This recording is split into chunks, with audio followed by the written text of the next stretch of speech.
So today I am going to start the new chapter and the chapter name is capacitor.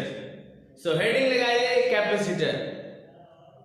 Students, क्या आपने कभी train में सफर किया है? जनरल बोगी में आपने फील किया होगा कि स्विच ऑन करने के बावजूद भी फैन नहीं चलता है। क्या रीजन है? फिर आप उसको क्या करते हो, किसी भी चीज से, पेन वगैरह से आप उसको क्या हो, इनिशियल आप उसको झटका देते हो। मीन्स क्या, आप इनिशियल उसको टॉर्क दे रहे हो। टॉर्क मीन्स क्या, एक फोर्स उसको प्रदान कर रहे हो, जिससे क्या एक बार आपने इनिशियल फोर्स देने के बावजूद वो फिर क्या करता है, रन करने लगता है। इसका रीजन क्या है? आपको रीजन मालूम नहीं है, लेकिन उसके बावजूद भी आप उसमें क्या करते हैं, प्रैक्टिकली आप जानते हैं कि आप उसको पेन से हल्का सा स्लाइड करने से वो फैन चलने लगती है। रीजन क्या है? उसका कैपेसिटर खराब है, और हम लोग पहले की भाषा में बात करें तो उसका कंडेंसर खराब है। That is the only reason. Student, बहुत सारे ऐसे इलेक्ट्रिकल डिवाइस है, उसको आपको स्टार्ट करने के लिए बहुत ही high amount of electric current की जरूरत पड़ती है फॉर द स्टार्टिंग के लिए। जैसे आपके घर में इलेक्ट्रिक मोटर को स्टार्ट करने के लिए 25 से 50 एम्पेयर करंट की जरूरत होती है ना। और आपके घर में जो इलेक्ट्रिसिटी सप्लाई होती है उसको बहुत ही कम अमाउंट में सप्लाई होती है। तो बताइए इलेक्ट्रिक मोटर चलेगी कैसे? है आपके घर में इवन आपका जो फ्यूज होगा, मेन फ्यूज, वो 25 एम्पेयर से 30 एम्पेयर करंट का हो मैक्सिमम। और इलेक्ट्रिक मोटर चाहे फैन को चलाने के लिए 25 एम्पेयर से 50 एम्पेयर करंट की जरूरत पड़ती है। तब वो कैसे चलेगा? इवन सप्लाई बहुत कम हो रही है, तो फिर वो स्टार्ट कैसे होगा? एक बार इलेक्ट्रिक मोटर स्टार्ट हो गया, एक बार मोटर आपका घर का स्टार्ट हो गया, फिर उसे उतनी इलेक्ट्रिक करंट की जरूरत नहीं पड़ती जितना कि स्टार्ट करने के लिए। ठीक उसी तरह मैं एग्जांपल लेता हूँ।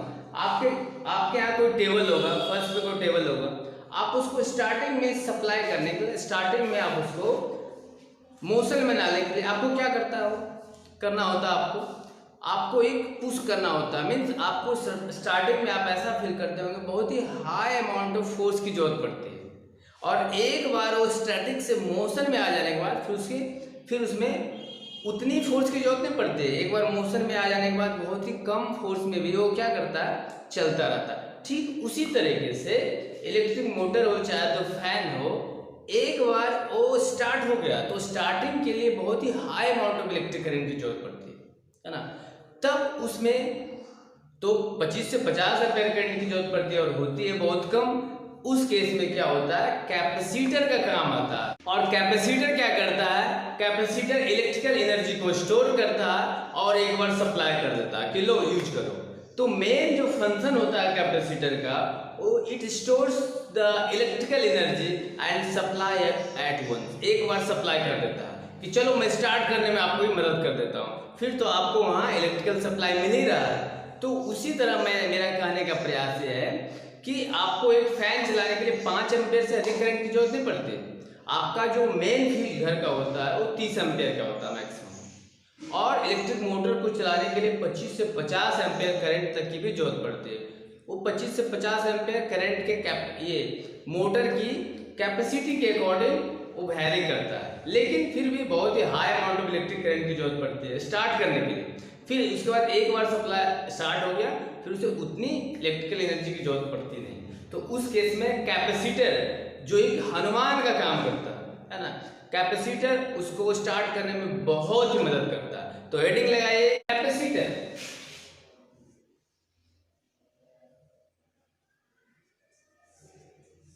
लिखिए capacitor. The main function of capacitor is to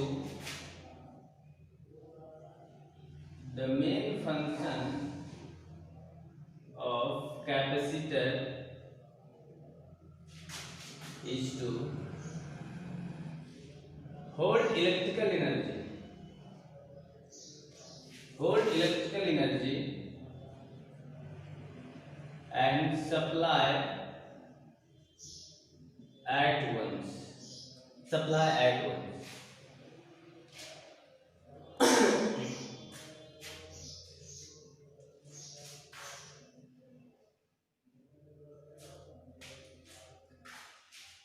नीचे लिखिए, नीचे मेन पॉइंट लिखिए।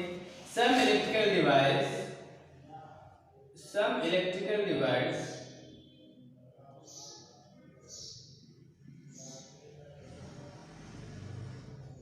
require very high current to start,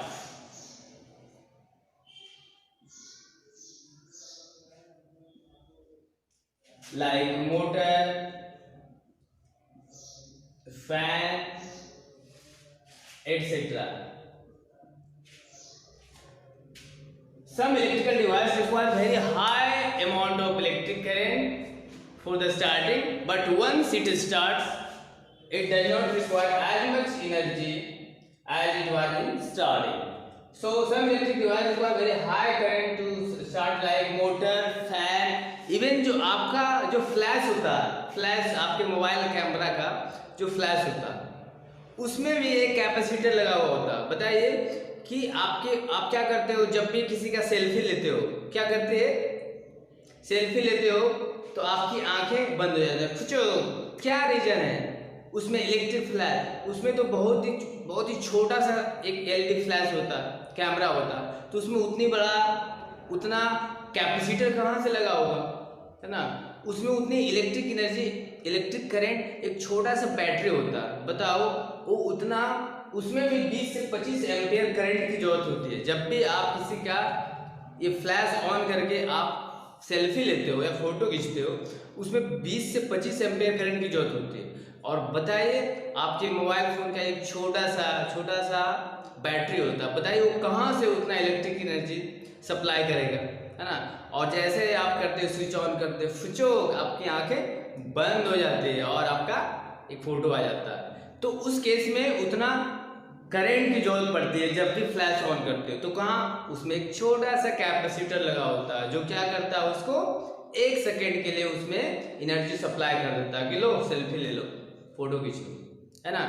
तो some electric device require very high electric current to start at once, like electric motor, fan, है ना, etc. तो हम लिखते हैं कुछ कैपेसिटर के बारे में, लिखते हैं कैपेसिटर के बारे में। देखिए कैपेसिटर क्या करता है? Capacitor store electrical energy in the form of charge. Capacitor store electrical energy in the form of charge. Capacitor is a conductor, एक कंडक्टर होता है which store electrical charge, electrical charge को स्टोर करता है।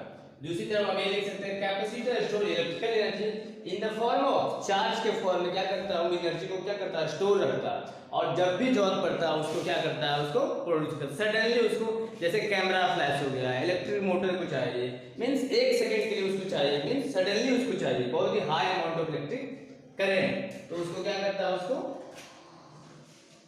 देता in the form of charge. Capacitor is a device, capacitor क्या होता है? कैपेसिटर इज ए डिवाइस, एक डिवाइस होता है which store electrical energy in the form of charge. अब हम लोग कैपेसिटर का फिगर बना, नीचे आपने उतार लिया होगा, छाप लिया होगा। चलिए हम लोग आगे बढ़ते हैं। देखिए क्या होता है? कैपेसिटर कहते हैं कि इसको कंडेंसर को, आपके घर में कभी लगा होगा आपका फैन नहीं घूमती होगी, आप कहते होंगे इसका कंडेंसर खराब है। तो कंडेंसर कैसा होता है? एक छोटा सा फैन के पास देखिए लगा हुआ होगा वाइट सा, ये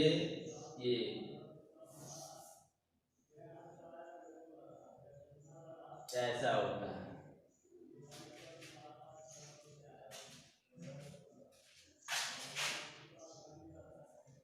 छोटा सा लगा होगा ऐसा, है ना, ऐसा आपने देखा होगा अपने घर में छोटा सा वाइट फैन के पास ऊपर में लगा होता है, ये इसी को हम लोग बोलते हैं कंडेंसर। इसी का ये कारनामा है कि ये क्या करता है? स्टोर करता है इलेक्ट्रिकल एनर्जी को, और स्टार्टिंग में बहुत ही हाई अमाउंट ऑफ, जैसे आप स्विच ऑन करते हैं आपको high amount of electric current की जरूरत पड़ती है, और ये क्या करता है? कंडेंसर, इसको कंडेंसर बोलते हैं, और आज के जमाने में हम कैपेसिटर बोलते हैं। उसको क्या करता है? प्रोड्यूस करता है। लो सडनली आपको चाहिए, मैंने आपको दे दिया। चाहे आपकी कैमरा फ्लैश में भी जैसे आप ऑन करते हो कैमरा को, है ना, आप सेल्फी लेते हो, चाहे फोटो खींचते हो, उसके इसमें बहुत ही high amount of electric charge है, इलेक्ट्रिक करंट की जरूरत पड़ती है। उस केस में भी क्या, उसमें भी एक छोटा सा कैपेसिटर लगा होता है, उसमें से ये क्या करता है? प्रोड्यूस करता है, और फिर आप सेल्फी ले पाते हो। चलिए हम लोग आगे बढ़ते हैं। अब हम बात करते हैं, यहाँ पे क्लियर है सारा कैपेसिटर। आपको उम्मीद है कि क्लियर हो गया होगा, किसी तरह का प्रॉब्लम नहीं होगा। आप मैंने ये बताया कैपेसिटर क्या होता है। कैपेसिटर एक डिवाइस होता है। क्या फंक्शन है कैपेसिटर का? कैपेसिटर क्या करता है? स्टोर करता है इलेक्ट्रिकल एनर्जी को इन the form of electric device. इसकी जरूरत क्यों पड़ी? क्योंकि कुछ जो ऐसे डिवाइस है उसको स्टार्ट करने के लिए बहुत ही high amount of electric current की जरूरत पड़ती है, और उस केस में उतनी करंट सप्लाई हो नहीं पाती है। उस केस में क्या करता है कैपेसिटर? उसको स्टार्ट करने में हेल्प करता है। चलिए अब हम आगे बढ़ते हैं और हेडिंग दीजिए कैपेसिटेंस। हेडिंग दीजिए कैपेसिटेंस के बारे में बात करता हूँ। कैपेसिटेंस क्या होता है? अगर तुम कहो कैपेसिटेंस क्या होता है? कैपेसिटेंस एक्चुअली एक प्रॉपर्टी होता है। हम लोग अच्छे से एंजॉय करके पढ़ेंगे। Life is all about enjoyment और स्टडी को एंजॉय कीजिए, ठीक है। तो अब हम बात करने वाले हैं कैपेसिटेंस क्या होता है। कैपेसिटेंस एक्चुअली एक प्रॉपर्टी होता है। कैपेसिटर का एक प्रॉपर्टी है कैपेसिटेंस में इलेक्ट्रिकल एनर्जी को स्टोर करता है ना। और कैपेसिटेंस बताता है कि किसी कैपेसिटर क्या उसमें पोटेंशियल है, कितना देर तक वो इलेक्ट्रिकल एनर्जी को स्टोर रख सकता है ना।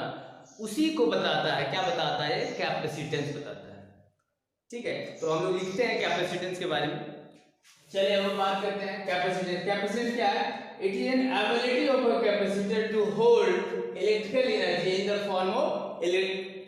Form of electrical charge. जैसे कैपेसिटेंस क्या होता है? Capacitance is the property of the capacitor, है ना। कैपेसिटर और कह सकते हैं कंडक्टर। कंडक्टर का क्या होता है? ये प्रॉपर्टी है। ये बताता है, कैपेसिटर का मेन काम है कि ये बताता है कि किसी कंडक्टर की कितनी कैपेसिटी है कि चार्ज को पकड़कर कितनी देर तक रख सकता है, उसकी क्या पोटेंशियल है ना। उसी पोटेंशियल को वो ये चेक करता है, वो कैपेसिटेंस बताता है। जैसे मैं बताऊं, जैसे मान लीजिए ये कोई कंडक्टर है, सपोज ये कोई कंडक्टर, ये क्या है? ये कंडक्टर मान लीजिए इसकी पोटेंशियल भी है। भी क्या हो रहा था? इसकी पोटेंशियल है कि वो इतना देर रख सकता है। और ये क्यू क्या बताता? नंबर ऑफ चार्ज, ये चार्ज बताता है, चार्ज। तो कैपेसिटेंस क्या बताता है? Capacitance is given by, capacitance का फॉर्मूला होगा, कैपेसिटेंस को हम C से डिनोट करते हैं। C बराबर होगा Q बाय V। C बराबर होगा Q by V, means the ratio of charge and potential को हम क्या बोलते हैं? हम कैपेसिटेंस बोलते हैं, है ना। ये फॉर्मूला बहुत इंपॉर्टेंट है, हर जगह यूज में आएगा। फॉर्मूला बहुत इंपॉर्टेंट है और हर जगह यूज में आएगा। चलिए अब हम आगे लिखते हैं। कैपेसिटेंस क्या होता है? कैपेसिटेंस इज द, नोट लीजिए, capacitance is the ratio of charge and potential. Charge और पोटेंशियल के रेशियो को हम क्या बोलते हैं? जिसको कि हम C बराबर Q बाय V लिखते हैं। C बराबर Q बाय V लिखते हैं। आप समझ गए होंगे, है ना। चलिए अब हम कुछ इंपॉर्टेंट नोट्स लिखते हैं कैपेसिटेंस और कैपेसिटर से रिलेटेड। हाँ देखिए, सारा नोट कीजिए और देखिए कैपेसिटेंस क्या होता है? रेशियो ऑफ चार्ज और पोटेंशियल। चार्ज और क्या होता है? चार्ज और पोटेंशियल का रेशियो। जैसे आपने देखा होगा R बटे V बाय I, आप देखे होंगे, है ना। आपने क्लास 10 में पढ़ा होगा। R मीन्स ये जो रेजिस्टेंस होता है, resistance does not depends upon the voltage and current. Voltage और करंट पे नहीं डिपेंड करता, बल्कि ये मटेरियल मीडियम पे डिपेंड करता है। लेंथ ऑफ द कंडक्टर, है ना, किस तरह का कंडक्टर, वो उस पर डिपेंड करता है। ठीक उसी तरह से C जो है Q और V पे क्या होता है? चार्ज। यहाँ देखिए चार्ज इंडिपेंडेंट ऑफ C और V के इंडिपेंडेंट होता है चार्ज, है ना। इस दोनों पे डिपेंड करता है, वो मीडियम पे डिपेंड करता है, ठीक है ना। कैपेसिटर नेक्स्ट आता है C बराबर Q। Charge depends on the dimension of conductor के डायमेंशन पे चार्ज, जितना बड़ा कंडक्टर उतना बड़ा चार्ज हो सकता है। मीन्स चार्ज डिपेंड करेगा कंडक्टर के डायमेंशन। नेक्स्ट में बात करता है प्रॉपर्टी होता है मीडियम की, क्या प्रॉपर्टी है ना, उस पर डिपेंड करेगा चार्ज। वनस्पति की कैपेसिटेंस और पोटेंशियल वोल्टेज पर डिपेंड नहीं करेगा। नेक्स्ट आगे कहते हैं ऐसा यूनिट ऑफ कैपेसिटर क्या होगा, कूलम बाय वोल्ट। हम जानते हैं कैपेसिटेंस क्या होता है, C बराबर Q बाई V। Q का ऐसा यूनिट क्या होता है, चार्ज का कूलम, और V का क्या होता है ना, वोल्ट मींस वोल्टेज, वोल्टेज का क्या वोल्ट।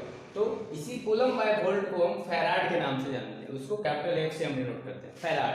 तो ऐसा यूनिट ऑफ कैपेसिटर आप फैराड भी बोल सकते हैं, कूलम बाय वोल्ट भी बोल सकते हैं। नेक्स्ट कैपेसिटर बेसिकली क्या करता है, इसका काम है एनर्जी को स्टोर करता है और चार्ज को सेपरेट करता है। हम लोग अगले क्लास में पढ़ेंगे कैपेसिटर के अंदर वाले पार्ट्स को, हम लोग को उसमें दो चार्ज लगा होता है, दो उसमें वायर लगा होता है, एक तरफ पॉजिटिव चार्ज और दूसरी तरफ नेगेटिव चार्ज। इसको सेपरेट करने का काम कौन करता है, तो कैपेसिटर का काम है। और इसी तरह वो क्या करता है, इलेक्ट्रिकल एनर्जी को स्टोर करता है। अगले क्लास में हम लोग देखेंगे 3 तरीके के टोटल कैपेसिटर होते हैं। They are basically 3 types of capacitor. पहला होता है पैरेलल प्लेट कैपेसिटर, दूसरा होता है स्फेरिकल प्लेट कैपेसिटर, और तीसरा होता है सिलिंड्रिकल प्लेट कैपेसिटर। हम तीनों को अलग अलग तरीके से पढ़ेंगे। तो आज के लिए थैंक यू वेरी मच, आपको बहुत ही मजा आया होगा। अगर अच्छा लगा हो तो गिव योर थम्स अप, और हम लोग मिलते हैं अगले क्लास। इसी तरह बने रहिए, किसी भी तरह का कोई हो आप हमको कमेंट बॉक्स में कमेंट कर सकते हैं।